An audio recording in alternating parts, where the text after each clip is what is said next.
so that she wouldn't have to pay sales tax. She only had to pay $18. So anyway, but we were there for a long time, and I needed to get my sticker because my birthday's Saturday. Awesome. And I got a 5-year sticker so that she wouldn't have to pay. Are you Because if you serious? start figuring it's really cheaper to get the 5-year one. Oh, I didn't even think about that. Because Is I'm there- not gonna get another new car. Yeah. I think I'm done. So anyway, my son, Steve, took a day off to get the shot. So I pull in, his truck's here, and he's in my garage, and he said, I'm going to get your set up so you can just open the garage from your car instead of using that little remote thing. Mhm. I says, oh, well, gee, if I'd known that, I would have stayed there, because I came on home and then went to Hillsborough, where I got in right away, the BMV at Hillsborough. And he said, well, that would have been a little bit hard to do that in your car with it not here. Yes. I don't think you Yes. can do that remotely. That is And correct. Tracy, I've never seen your hair that long. Looks nice, Tracy. It looks beautiful. Well, are we ready to get this party started? I think we are. I'm going to turn on record now that the story is done here. So well, all right. We are set. We're recording and we're on YouTube Live. Okay, good evening, everybody. Can we have the call to order, please? Sure. Kathleen. Here. Oh, somebody's upside down. Oh, Barbara's Oh, upside there you are. That's not awkward at all. Tracy. Here. Barb. Here. So we are missing Harold and Karen and Sue, correct? At the moment? That is correct. Okay. And then Mark, you're here. Yes. Got it. All right. Thank you, Sarah. Do we have any public participation this evening? We do not. No, don't see any. Okay. Now I'll need a motion to approve the minutes of the February 2021 regular meeting. I move. Oh, Everybody. well, I'll second, because I moved last time. Who has the first motion? I'll go for it, Tracy. Thank you. All right, Mark, Yes. Kathleen, Yes. Tracy, Yes. Barb, Yes. and that's it. Okay, Miss Lynn, any correspondence this evening? We do have just a little bit. Public Library Fund for March is a little over $65,500. That's our share. Overall, the Public Library Fund is up almost 16% over what the December estimates from the Department of Taxation were. So right now revenues are looking really good, which is, hopefully it will stay that way. And then the rest of the correspondence is actually information from Ohio Library Council. You all are aware, I am sure, that the federal government passed the American Rescue Plan Act of 2021, ARPA for short. And there are some places in that funding that are potential revenue sources for public libraries to do some things. So I pointed that out on your correspondence sheet, but just a little more detail. The IMLS, that first one that I listed, that's the same organization that gave money to the state library to then distribute and was part of the Guiding Ohio Online funding that we got. So that's where that money comes from. And apparently there is going to be about $4.5 million coming to the state of Ohio. And I see Harold coming into the meeting now, so he will be joining us. So what we don't know yet is what the specific allowable uses of that funding are going to be. So we'll be watching for that. I'm sure that we will hear from the state library about that as soon as they are able to put something together. And they are very well organized and know what they're doing when it comes to IMLS money. The other big pool of money is what they call the Emergency Connectivity Fund. And that is going to, as I pointed out, 100% reimbursement for things that are actually devices that can be loaned to patrons. So it will be interesting to see how much around those devices they allow. Will they allow things like carrying cases to be purchased? Will they, that kind of thing. Right now, our Wi-Fi hotspots, actually, we don't have to pay for the devices. We get that through a deal with T-Mobile, Sprint, T-Mobile, Verizon, I don't know, whoever they merged with. The name eludes me right now. I think. It was a Sprint, okay. And so we wouldn't have to buy more of those, but we could think about, and it might be the time, because we've been wanting to move in this direction, is going from all desktop computers for our patrons to Chromebooks or laptops of some kind that could be checked out, loaned in that way. So if the money's available, I could see us using it for that. It's interesting to see that state and local governments are going to be getting money as well again. It looks like about 40% of the $360 billion is going to go to local governments. So that's a lot of money. I don't know what that means, trickle down to Brown County. And again, how is it supposed to be used? But, we're already starting to talk about, if we got more money available to us, how would we be spending it, to further the kinds of goals that we had set for handling the pandemic and kind of moving ourselves even further, into this century and further along with technology. There are also a couple of more tangential, if that's a word, programs out there: National Endowment for the Arts and Humanities, Child Care and Development Block Grants, and we'd need to be partnering with Head Starts or public schools, or doing after school kinds of programs, and summer programs, which we do anyway, but it would be formalizing those things so we could get some subsidy for those programs. And we all know how hard it has been for students and teachers over the last year, and how much ground has to be made up. So I suspect that, we'll be looking into those kinds of funding for programs.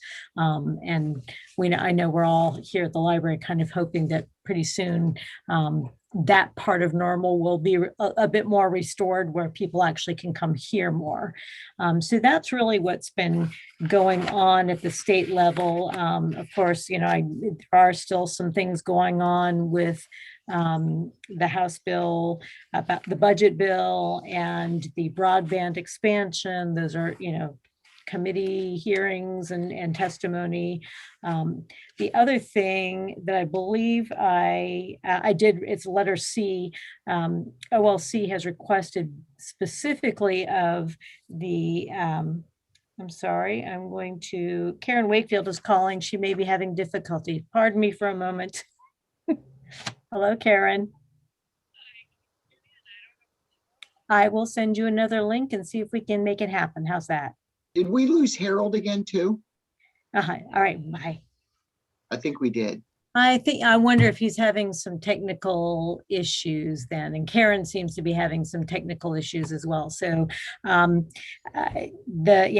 will send her another link to see if we can get her into the meeting, and OLC has requested specific guidance from the governor's office about quarantining materials and the mass gatherings, so that as we're moving into summer reading program time, especially, libraries really know what we can do, and there's some consistency across the state about how libraries are operating, at least when it comes to those kinds of gatherings. And that's pretty much it for correspondence. Thank you, Lynn. You're welcome. Okay, on to financial reports. Miss Sarah? Alrighty, I'm on my brand new laptop I just got from UAN on Monday. I usually do this from my phone, so I'm pretty excited. I can see everybody. On my phone, I can just see like 4 people, so it's nice. Appropriation summary report, general fund. For the month of February, our salaries were at $60,678. That was slightly up from January. Employee fringe benefits, we were at $14,296, down about $2,000 from January. Purchased and contract services, library materials and information, all those numbers were much higher than January. And once we go and look at the payment listing, that'll make sense. So purchase and contract services were at $22,839. Library materials and information, $24,339, and supplies were at around $1,500. Total expenditures for the month of February was $127,327. Bank reconciliation report. Our receipts for the month of February, we came in around $85,368. Payments, $127,366. So our adjusted bank balance after receipts and payments were at $759,101. Outstanding payment list. All of the outstanding payments except for my structured employee benefits of Ohio have cleared the bank, so yay. The general fund cash flow report. Our total, let's see, for under actual for February, general fund, we brought in $85,335. PLF was at $79,180. The law library lease, for the first quarter, we received that was $5,360, and then a few other receipts for $795. I am pleased to announce, I'm stealing my thunder for next month, but we did receive the real estate taxes for March, and I just want to throw that number out there, $378,000 we received just this week. So like I said, I'm stealing my thunder for next month, but it's too good not to tell. Total general fund expenditures, $123,692. Cash summary by fund. Our expenditures, like I mentioned before, $127,327. Left our bank balance at $759,101. February 2021 expenditure report, that spreadsheet. Payments, we cut checks for $53,676. Our 2 payrolls, you can see that one was $31,000, the other one was $29,000. The retirement share from the board was $8,561, Medicare $855.91, and the health was $4,847. And then you'll see some local taxes withheld from employees' checks for total expenditures of $127,327. Said that number a lot. Payment listing. This is where you'll see some larger checks versus January. You'll notice the Tri-State of Ohio. That was something that we pay quarterly, that $5,999. Big overdrive payment of $7,500. And then Florence Corp, that is our lockers. That is our annual fee of $7,200. So those are some big checks that and Ingram was kind of high too for February, $9,900 or 692. So that's where those expenditures from that first report, that's why those were pretty inflated compared to January. Open POs, 145,671. I still have about 3,500 in POs open from 2020.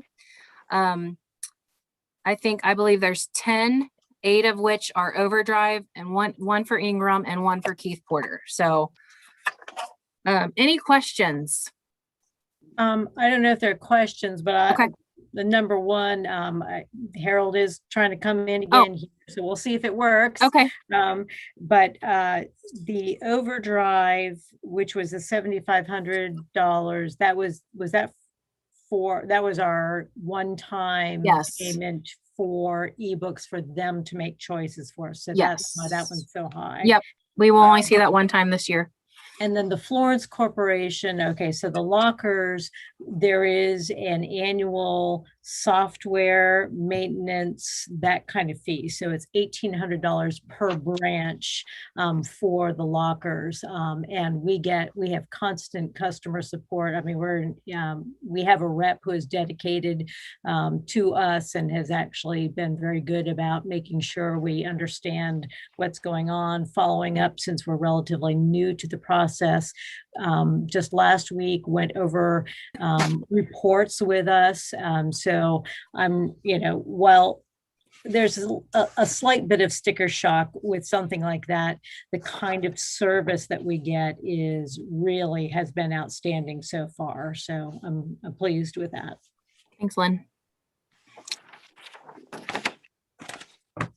All right, I think I need a motion if there are no other questions. I'll move. I'll second. Mark, Yes, Kathleen, Yes. no Harold, Tracy, Yes. Barb, Yes. and Karen, we're still waiting on. Yes, I'm here. Oh, Can you hi, hear me? Karen. Hi. Yep, she's our, you have a label called Zoom user, Karen. I instead of know. Karen. Is that Karen? I can't stand this. I don't know what happened, but that's all You're- right. Zoom you're user. You're here. I'm I'll start saying Zoom user.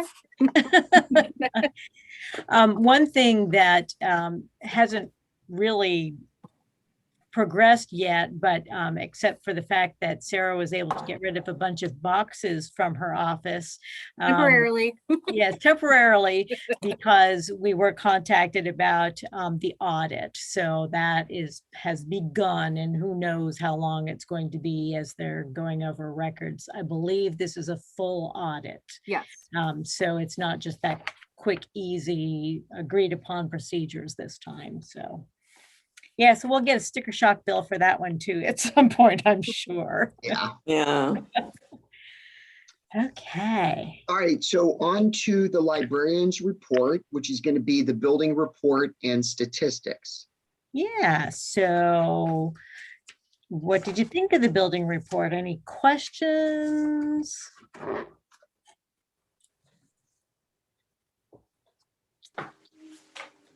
Amber or Heather want to say anything since they're here with us tonight? You know, While you're looking, Go ahead, Heather. no, go ahead, Mark.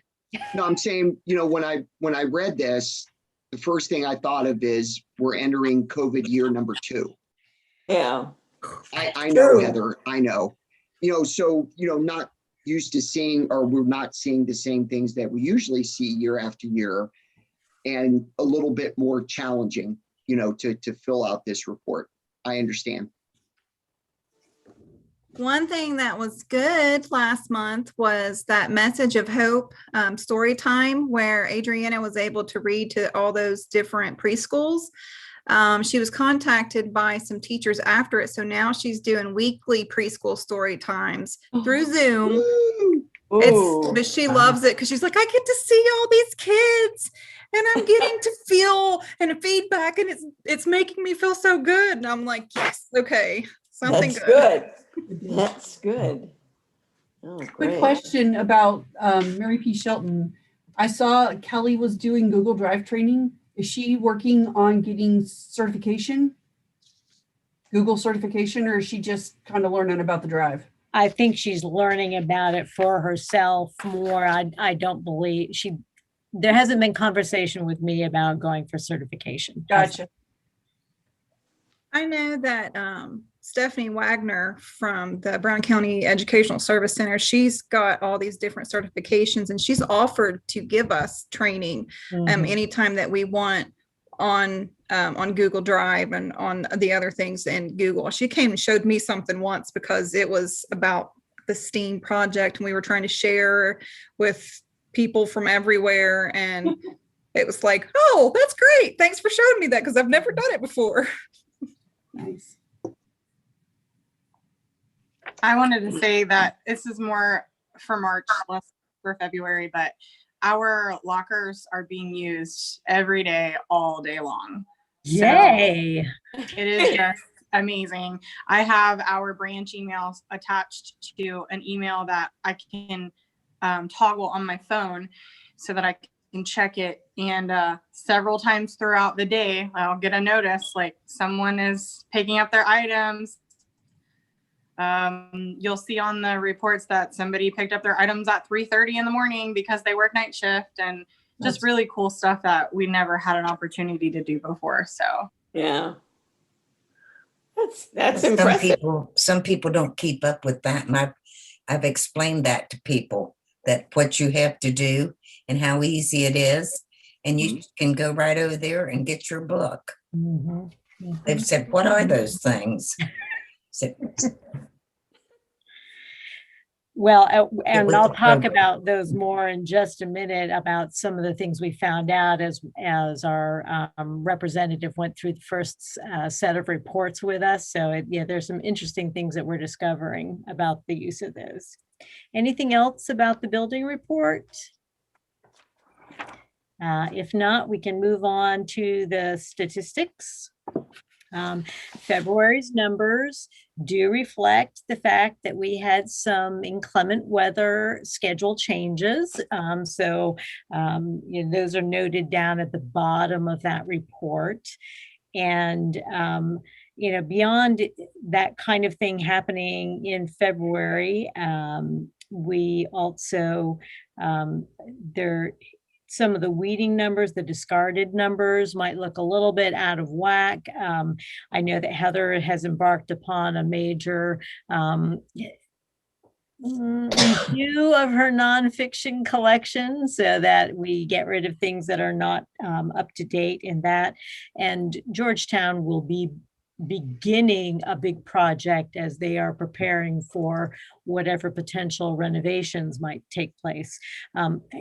Just as maybe a benchmark or kind of an average, we should be seeing on average 500 items per branch per month, circulating out of those collections. So don't be surprised, to see a total of 2,000, items going out every month. That's just, we're at capacity, and your best circulation happens when you have a really well weeded collection. So that we're working really hard on that part of it now. I did include this month, the individual listings of the Wi-Fi hotspots and the hoopla and the chat numbers. We'll also give you March's numbers, but then I'm going to start paring back and just giving you quarterly detailed breakdowns if you still want those.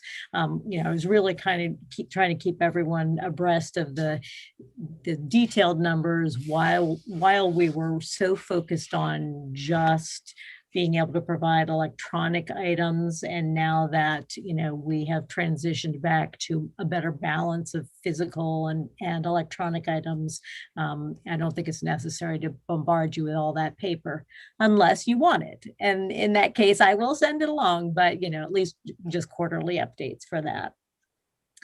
Any questions about the statistics?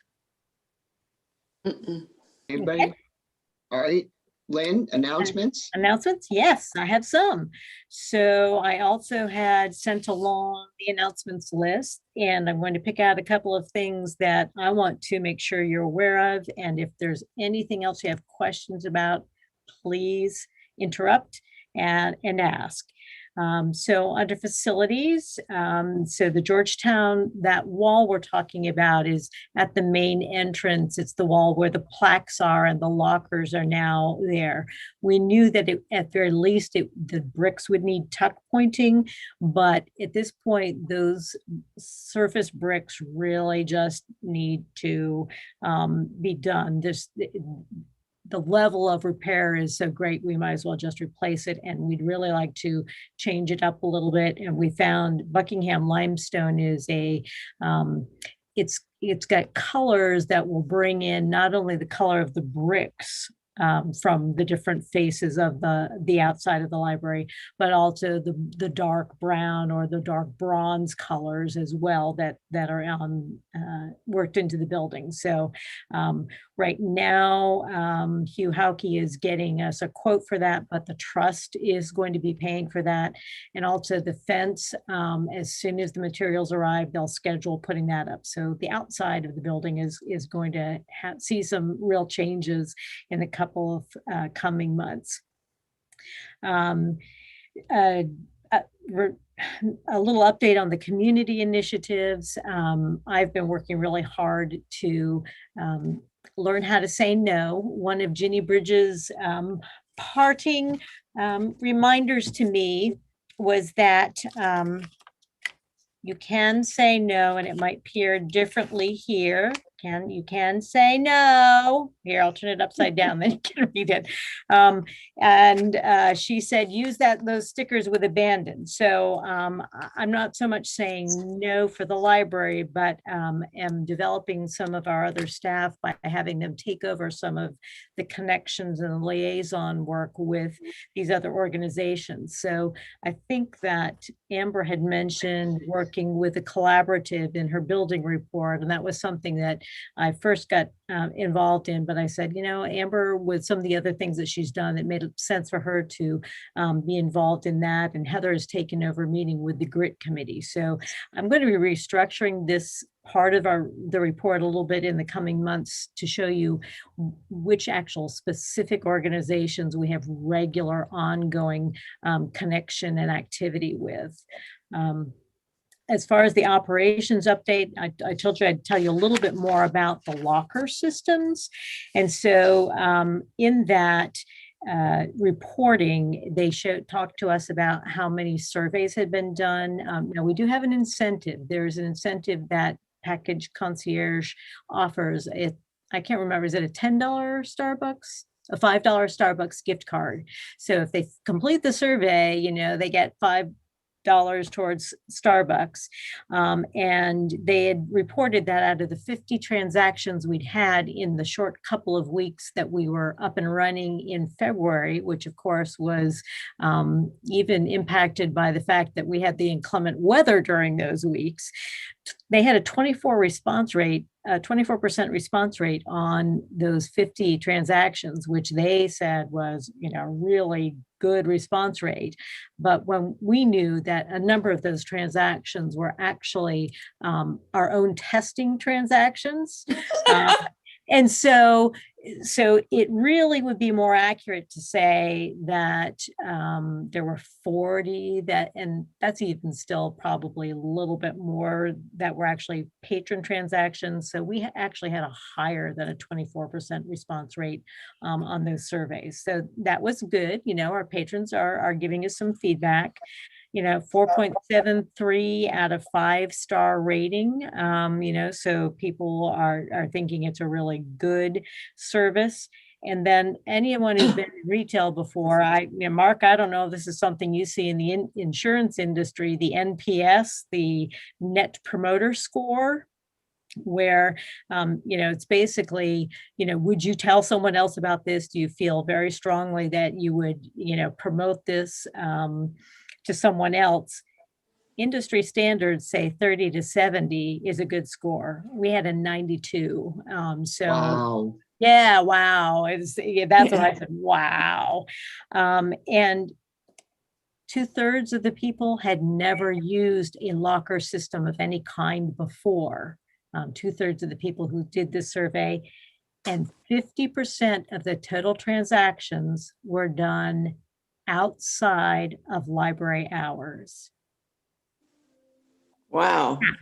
Half. Wow. Mhm. That's pretty impressive. Well, it is, and it says a lot about, what's the potential of being able to serve people who wouldn't be able to come to the library, who would not use the library Yeah. because of our hours, and that's showing it here, I think. So it will be really, this was roughly 2.5 weeks that was also impacted by inclement weather, and the fact that we were still doing a little bit of testing. So it'll be very interesting to see next month what March numbers look like. We also had not done any real promotion of the service before we got it going, but we did write an article. I'll own up to not having gone back through all the issues of the local papers to see if it appeared or not. But that's something, if it hasn't yet, it's going to go out again. We'll push it more on our social media. So with that kind of marketing, it'd be interesting to see how it does develop. So those are some interesting things. Next month, we'll also talk about Saturday hours, because we started Saturdays at the beginning of this month. And so we'll give you a quick rundown of what we're seeing so far with that. And then a little bit about ARPA from the employment perspective. I talked about the potential funding for libraries, but I did just receive from OLC's legal counsel a little bit of information about what's happening on the employment side. So for unemployment, they are extending the $300 per week for that emergency supplemental amount. They also are extending the total number of weeks that people who would be receiving employment benefits can receive them. Normally, I think initially the cutoff was 26 weeks, and then of course there was a 13-week extension, and then there was another extension. Now through September 6th, someone, assuming they meet all the other eligibility requirements, can be on unemployment for 79 weeks. So it has vastly expanded that. And that also includes the people in groups that would normally not qualify for unemployment, those who are self-employed or independent contractors. This, however, does not create any liability for the library. That's the good news in all of this, is that there are because we are a reimbursing employer and would pay if someone made a claim. We don't have anyone in that position right now who we would have had to pay their benefits. So we're okay right now, not impacted by that. But I thought you might be interested to know what has happened with that in the event, that we get to a point where something like what happened last year at this time happens. I'm not going to say any more specifics because I don't want it to happen. The other part of that is the sick leave and the FMLA type leave that they had granted. Now that ended at the end of December, and employers were allowed to extend it voluntarily if they wanted to. Really, that was more for for-profit businesses because they got tax breaks. We don't get any kind of a tax break as a governmental nonprofit agency. And so they still are allowing this. They are extending the voluntary use of these extended leaves through September 30th. So again, this is something that we're eventually going to need to make a choice about, but they have changed it. It doesn't follow the same rules that it did before. The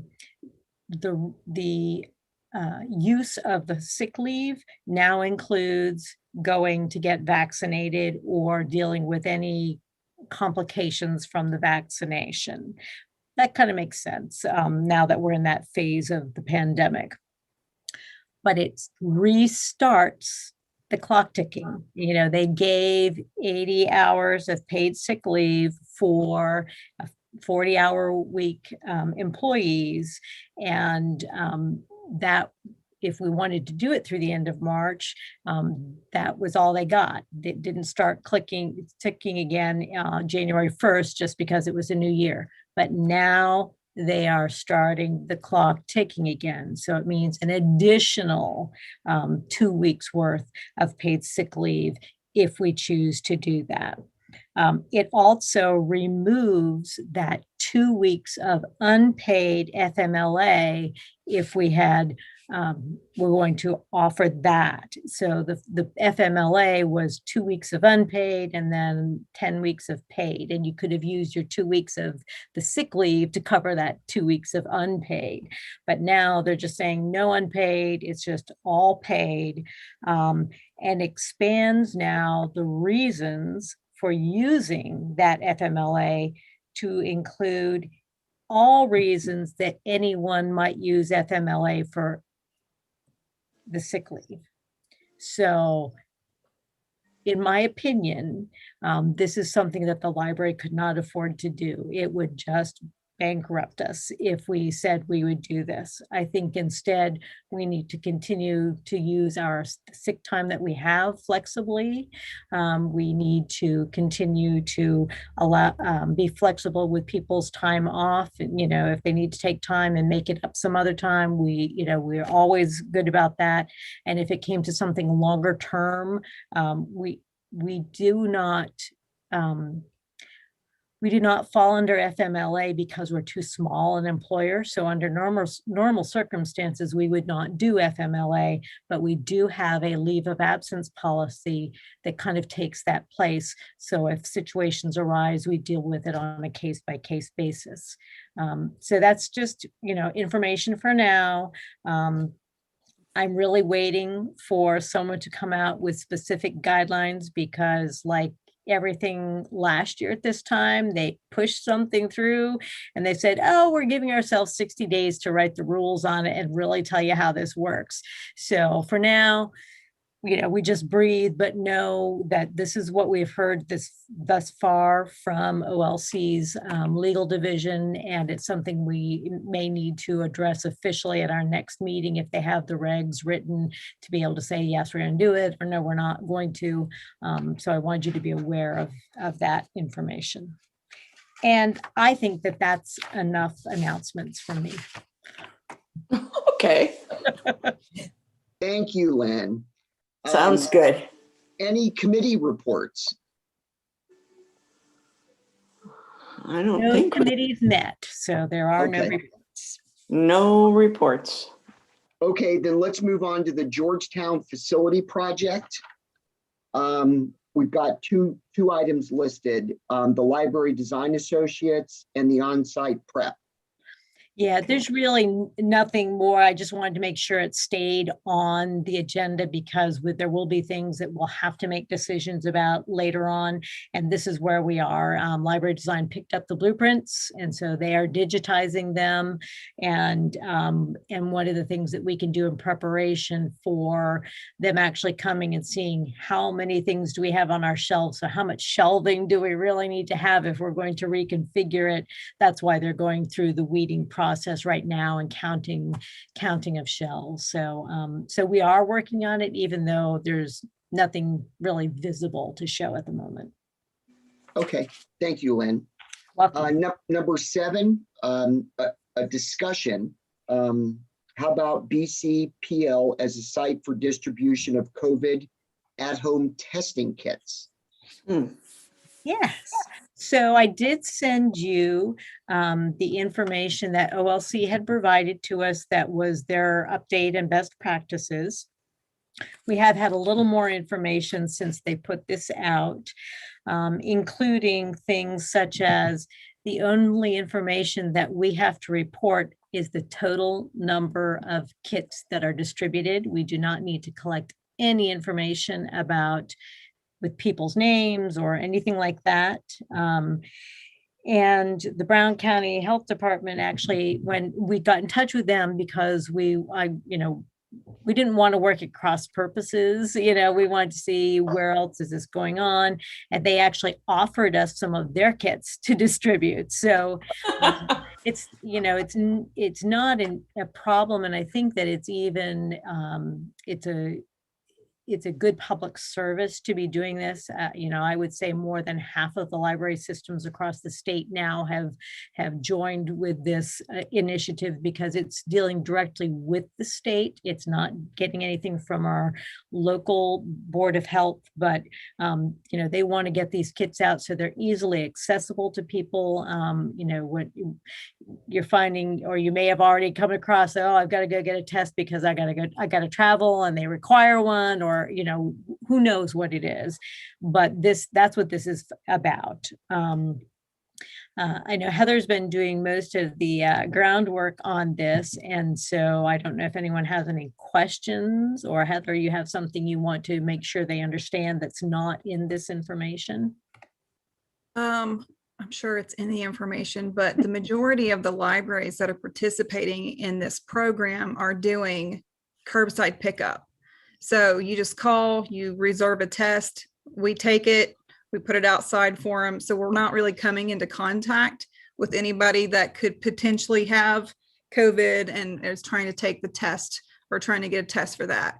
And we're also asking that if it's because they're sick, that they want this test, that they try to see a medical professional and not get it from the library, because a lot of times you have follow-up, or I had follow-up, but I just view it as a good service, just like the lady that talked to us from Bucharest Public Library. She said, I think of it like tax forms that are available to the public. It's just a service that we can get out there. And I know that we are definitely seeing a lot more people that are traveling. And that's one of the main things. If they want to travel, they have to show within 3 days that they've had a negative test result. So it's free to the public, it's free to the library, and it's really not a lot more work on our staff. I was really kind of nervous at first when I heard about it, but especially because we're not getting any information besides the amount of tests that they need.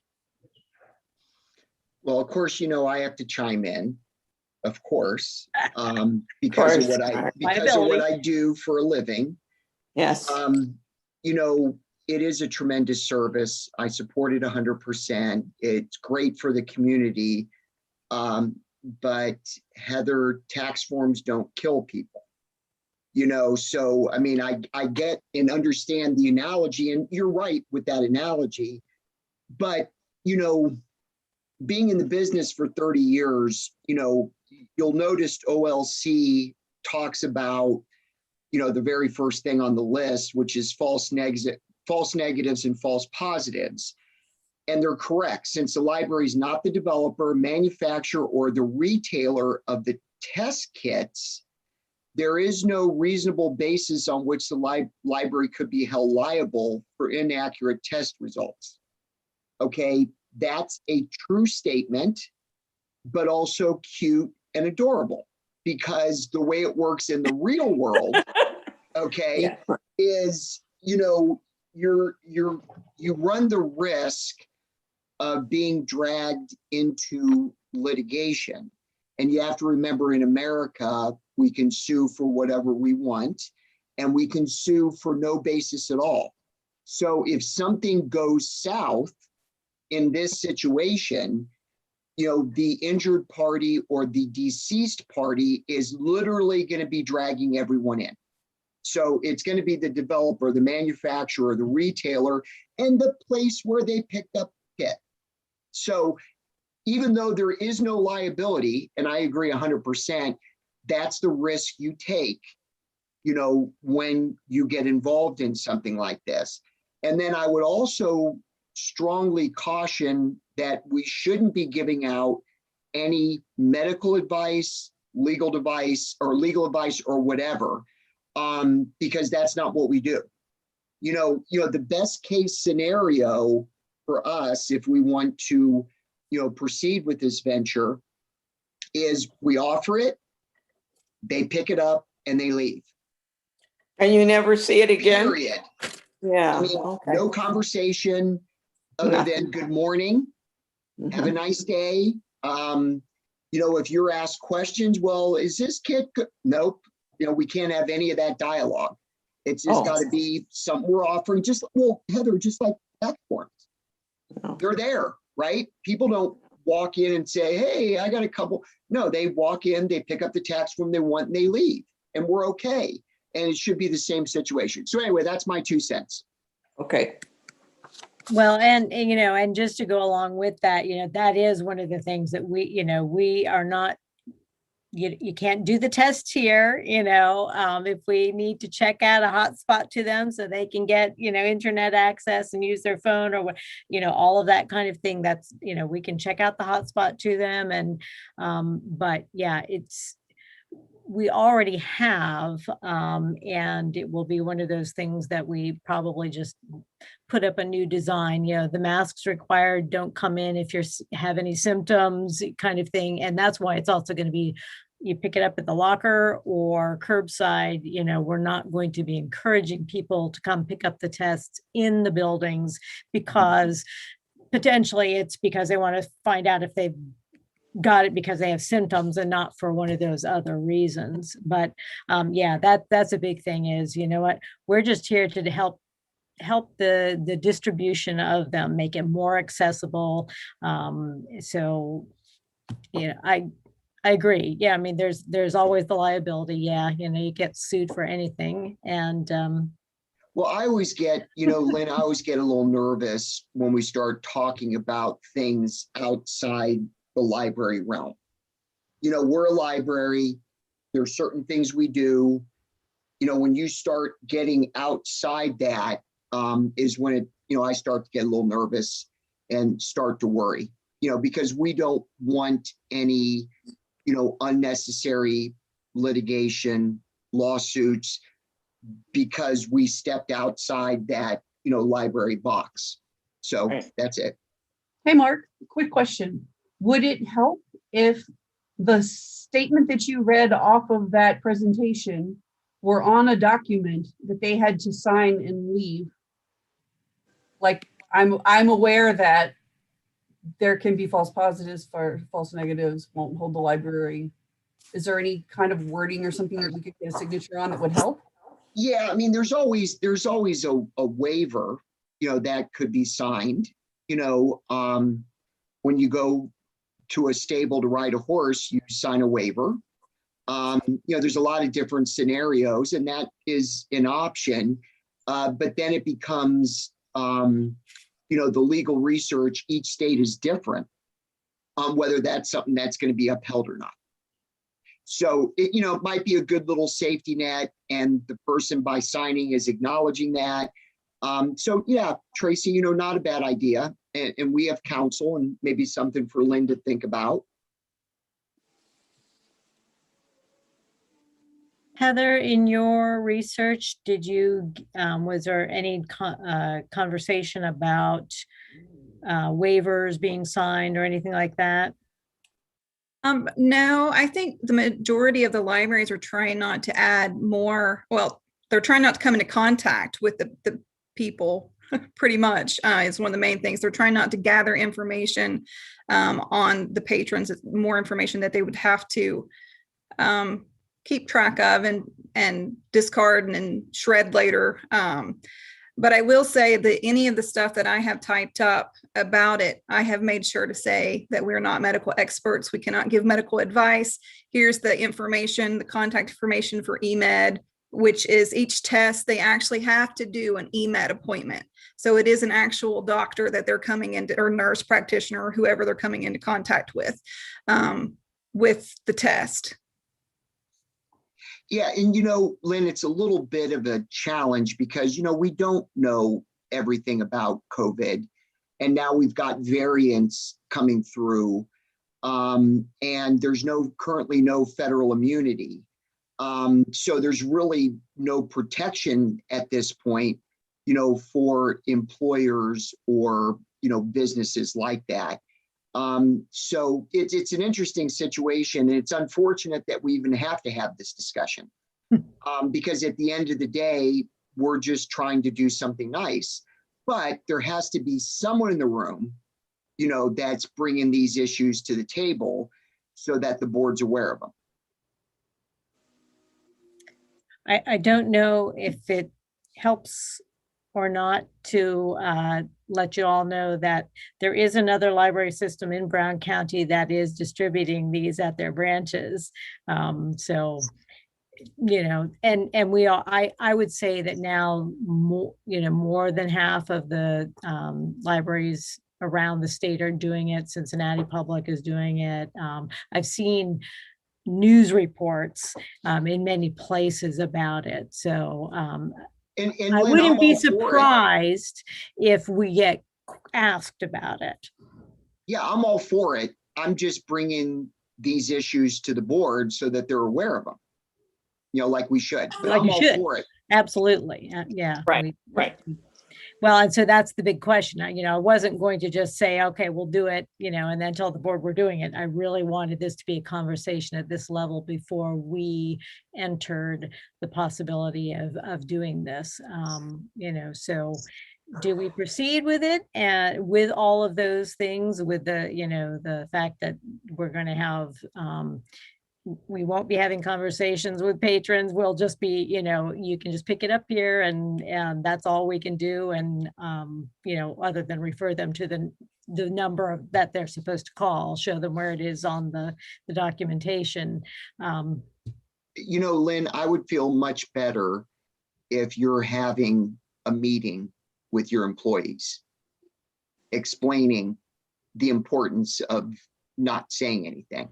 Not saying anything, just handing them a package, period. I'd Yeah. feel much better if that was the case, Yeah. because it's awful tempting. And they've got to understand, you know, just we have to keep our mouths shut. You see what I'm saying, Heather? Yes. Yes. Could I totally see what you're saying, Mark. I even say that to my staff whenever it comes to tax forms. I'm like, do not give any tax advice. If they ask you a question, you know nothing. Yep. Here's irs.gov. Go to it. Yeah. Can I just say that I appreciate the board's consideration to being able to maybe give this service a chance. When I thought about it, and you know, Heather had discussed it with the managers to see how kind of we thought about it. I look at it kind of like two ways. One, you can actually purchase a test online yourselves, and they could come into the library and sit down and purchase a COVID test and have it sent to their house. And we're providing those services to allow them to do that. And we don't, you know, ask questions about that interaction per se. In addition to that, we also do this Children's Hunger Alliance food program where we have this third-party company that's giving us food to distribute to children. And there's this whole, you know, process of, is the food safe? Where it's a third party, they're prepackaged. And we've had great success with that program. And we've been doing that program now for almost a year with no instances of people questioning that. So it's not the same as passing out COVID tests, and I do understand that, but I did want to just share like an insight that it's not the first time we've handed out something that they could ingest or put in their orifices, or you know what I mean? And it's up to them, and it's third party, and it doesn't really have anything to do with us other than that we're giving them the service, if that makes sense. So just thought I'd throw that out there. And thank you, Amber. It's, you know, 99% of the people are, it's going to be no problem. It's that 1% that gets you, you know, that one incident, you know, that one bad egg. Yep. Yep. But hey, count I me get in, it. Lynn. I totally get it. Yeah, but count me in, Lynn. I mean, what do you guys, what does the rest of the board think? I think it's fine, as long as we don't say anything. I think it's good. I'm Well, for Heather's promised us. So I'm hearing yes from everyone then, and we will have conversation, whether it's me or the manager, with all their employees about Right. We don't say anything, period. Just Yep. hand them the box, you Yep. know. Well, not even hand them the box. It's, you know what? Somebody can deliver it curbside and drop it in your trunk, or else use the locker, you know? Yes. Hey. Yes. All right. Okay, Yes. great discussion, gang. Great discussion. Thank you for bringing that up, Lynn and Heather and Amber. Okay, number 8, I need a motion to approve disposal of excess inventory. I make a motion to dispose of excess inventory, broken inventory. Mark, Second, go Yes. ahead. oh, sorry, I heard Kathleen. That's Yeah. fine. Mark, Yes. Kathleen, Yes. Harold, Yes. Tracy, Yes. Barb, Yes. and Karen. Yes. Okay, number 9, I need a motion to approve replacement of a 5-ton outdoor heat pump at the Sardinia Library by DVMS, Dan Volts Mechanical Service, at a cost of $7,780.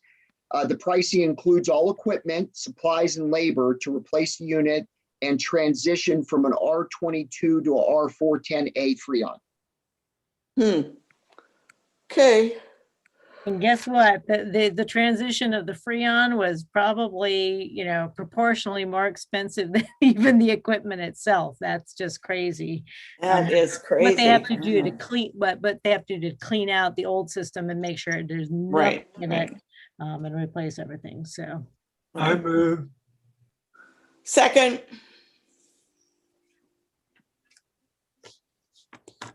Mark, Yes. Kathleen, Yes. Harold, Yes. Tracy, Yes. Barb, Yes. and Karen. Yes. Okay, number 10, a motion to approve the group health insurance policy for the period of May 1st, 2021 to April 30th, 2022, with a board contribution of 80% toward individual employee premium. so you all got this really pretty spreadsheet on legal paper. Yeah. And that is at the very top, our current policy.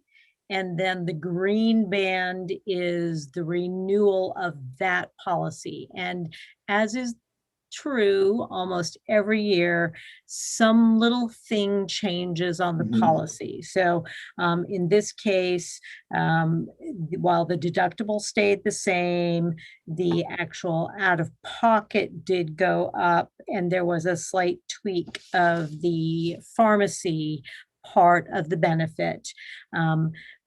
But big picture, what that means is that because we have 0% coinsurance, which means that once the deductible is met, there is no more, the insurance, if it's something that's covered, it gets paid at 100%. So that increase in the out-of-pocket really doesn't impact the staff member unless they are choosing things that are not covered anyway and will have to pay them, because once they hit their deductible, everything is covered at 100%. And then the pharmacy, you'll see that there is that level 1 is the same cost structure as the year that we're finishing up now, but they've added a level 2. And what they did was they went to preferred pharmacies and other pharmacies. So the preferred pharmacies are level 1, and that includes CVS, Target, Kroger, Meijer, Sam's, Walmart. So, you know, they're all ones that are local in the area. And then the level 2 are Walgreens, Rite Aid, and Marks. I don't even know where the nearest Marks might be. So that's what that levels in the pharmacy is about. One of the things that was really nice about this renewal is that the premium only went up by just over 4%. Now, I don't know, you know, how the rest of the health insurance renewals are going, but I know in the past we've seen double digits almost every year. So this is really very reasonable in terms of health plan renewal, in my experience anyway. And you know, Lynn, the co-insurance is huge. It is. Huge. And, you know, this might be more expensive than some other plans, but the fact, you know, if it's going to be a benefit for our staff members, it has to be affordable, and that out of what they're paying out of pocket makes the big difference. And you'll also see that I asked them to provide a couple of other alternatives just in case. And so the yellow and the reddish, pinkish orange colored bands there are the same basic plans, but you know, they are upping the deductible, and that's where staff members are going to feel it most, is in that change in the deductible. Because that is essentially their out-of-pocket cost going up. So those are the easy options without going out and saying, oh, is there some other, you know, we've done that year after year after year. And the last several years where we've been with this plan that is through the Chamber of Commerce's, the Alliance, the Chamber Alliance, has really kept things very stable for us without huge changes in both the benefits and the costs. You know, my recommendation would be to stay with that same plan just in its renewal, and, you know, go for another year without having to make any major changes to the plan for our staff members. But it's entirely up to the board what they wish to do, and that's what I've got to say about that. Thank you, Lynn. You got my vote. So we need a motion unless there's further discussion. I move we do a renewal. Oh. Yeah. So that same plan at the renewal plan, the green band. Yes. Yes. I'll second, Tracy. Mark, Yes. Kathleen, Yes. Harold, Yes. Tracy, Yes. Barb, Yes. Karen. Yes. Okay, number 11, I need a motion to approve the health savings account program administered by FlexBank for employees enrolled in the library's group health insurance plan for year 5/1/21 to 4/30 of 22. For each employee contributing a minimum of $20 per pay period, that be pre-tax deduction through payroll, the board will make a matching contribution of $325 per quarter, not to exceed $1,300 per plan year. The board match is prorated based upon the amount of time during the plan year that the employee's HSA is established. The board reserves the right to change the contribution schedule at any time at its discretion. And those are the same, that's the same structure we use right now. Nothing has changed in terms of anybody's contribution.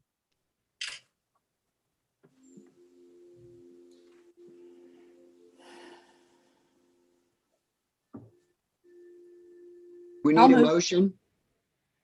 I'll move, Tracy. I'll second. Mark, Yes. Kathleen, Yes. Harold, Yes. Tracy, Yes. Barb, Yes. Karen. Yes. Okay, number 12, do we have any other business? I do not have anything further to bring before the board at this time. Anybody else? No. I'll be on vacation the last week of March, Yay, and I need- Sarah. and I need a negative COVID test. I need those next week. Well, hey, just a quick share in corporate America. Great American has moved us to May 3rd for a real reevaluation period. So there's no commitment that they're going to open things back up. they're going to reevaluate May 3rd. And we're currently at 25% downtown, and they can't even get 25% of the people there. We're at like 10 to 15%. And then they'll look at it May 3rd, decide if we want to move to phase 3, which would be 50% of the work staff eligible. And during our last meeting, I had brought up, the issue of federal immunity. And I was told, that that's one of the significant considerations the company's looking at when they make those decisions. So kind of the way I look at it, there's another half year. Mhm. Oh, that's depressing. Yeah, yes. I'm sorry, but it is. Yeah, I know, but I just wanted to just share that with everybody because, we're a pretty conservative company. We're one of the biggest employers downtown, and, they continue to take it, serious, and just don't want anything bad to develop with someone coming back downtown and something happening. Right. I agree. Well, and I have a connection to Duke Energy, and my husband's he was one of the first ones sent home to work from home, or it was end of February or early March of last year. And there is no date in sight. I mean, He's still home? Lynn? yes, this is why I come to the office. Well, that is certainly fantastic, isn't it? Oh Yeah. my gosh.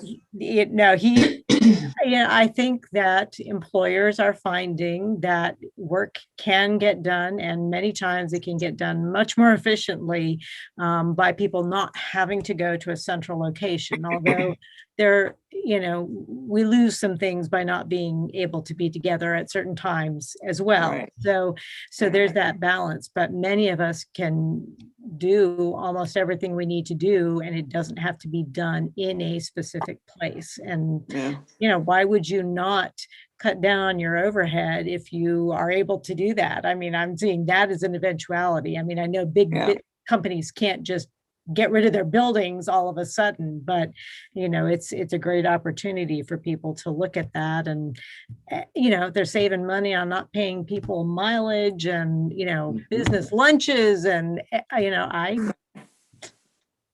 can't argue with it. My husband loves it. He loves working from home. Lynn, we keep talking about things have changed forever. Yeah. I mean, they just have. Mhm. And I guess it kind of took the pandemic to do that, and employers are shifting and things are different, and we've got to adapt. But that was it. I just wanted to share that with the group. So it was good seeing everybody. Yeah, it's good seeing everybody. I hate these Zoom meetings, so I'd like to get a real meeting. Remember, we are planning for starting in May. That will be Georgetown. So it would be starting the first building in our cycle of buildings of doing a hybrid, so that we can have as many on site as might want to be there, and that we can fit in that physical space, assuming that all of the same restrictions are still in place. And so that would be something that I'm sure Tracy would trade with you. Tracy would stay home, and you could go to Georgetown if you wanted to, and we can sit and chat. Sounds good. Okay. But we'll target that for May, unless of course something else happens, and we'll talk about those details next month. Okay. That sounds All right. great. Everybody have a great evening. Bye, All right. everyone. Bye. Bye. Good night.